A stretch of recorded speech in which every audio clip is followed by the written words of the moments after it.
Welcome back to simply psychological. आज की video जो है वो स्किज़ोटिपल पर्सनालिटी डिसऑर्डर पे है। जो लेक्चर होगा वो इस पे होगा जिसको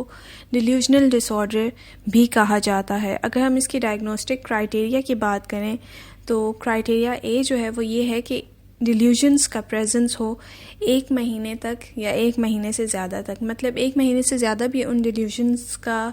पीरियड हो सकता है, उनकी प्रेजेंस हो सकती है, लेकिन एटलीस्ट 1 मंथ तक ज़रूर होनी चाहिए।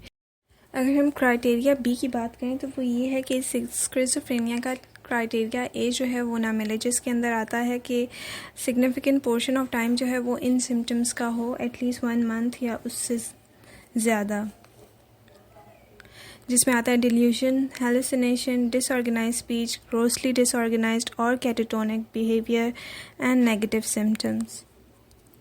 तो हेलुसिनेशंस जो होंगी वो भी इस तरह की होंगी कि हम उन्हें हेलुसिनेशन कंसिडर नहीं करेंगे, वो कहीं ना कहीं से डिल्यूजनल कंसिडर की जा रही होंगी। Like for example infestation in a body, मतलब हेलुसिनेशन में तो ये होता है कि आप उनको देखते हो या सुनते हो।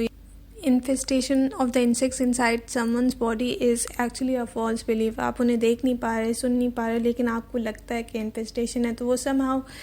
delusional belief में इंक्लूड होगा। क्राइटेरिया सी की अगर हम बात करें तो वो ये है कि apart from the impact of delusions, functioning is not markedly impaired and behavior is not obviously bizarre or odd। यानी डिल्यूशंस तो होते हैं उसके, लेकिन उससे फंक्शनिंग जो है वो इंडिविजुअल की जो है वो इम्पेयर नहीं होती, और जो बिहेवियर है वो ज़्यादा ऑड या बिजार नहीं होता। अगर हम स्किज़ोफ्रेनिया की बात करें जिसके अंदर पॉजिटिव सिम्टम्स होते हैं, नेगेटिव सिम्टम्स होते हैं, जिसमें हेलुसिनेशन, डिल्यूजन्स, डिसऑर्गेनाइज्ड स्पीच और इस तरह की सारी चीज़ें आती हैं, तो उसके अंदर जो आपका बिहेवियर होता है वो ऑटोमेटिकली एक्सट्रीम बिजार होता है और इतनी डिस्टर्बेंस होती है जिसकी वजह से आपकी डेली लाइफ फंक्शनिंग जो होती है वो बहुत बुरे तरीके से उस पर असर पड़ रहा होता है। तो उधर जो होता है वो आपका बिजार बिहेवियर होता है और इम्पेयर्ड फंक्शनिंग होती है, लेकिन इधर जो है आपके regardless that you are having the delusions but still your behaviour is not bizarre, extreme bizarre और odd, and at the same time your functioning is not markedly impaired. अगर हम डायग्नोस्टिक क्राइटेरिया डी की बात करें तो उसके अंदर ये है कि मैनिक और मेजर डिप्रेसिव एपिसोड्स जो होती हैं अगर वो हुई भी हैं तो उनका जो ड्यूरेशन होगा वो डिल्यूशनल डिसऑर्डर के ड्यूरेशन से कम होगा।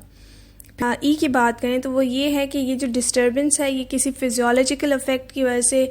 सब्सटेंस के या कोई मेडिकल कंडीशन की वजह से या किसी और मेंटल डिसऑर्डर की वजह से, like for example body dysmorphic disorder या ऑब्सेसिव कंपल्सिव डिसऑर्डर की वजह से ये डिल्यूजन्स ना हों या उन चीज़ों से ये एक्सप्लेन ना किए जा रहे हों।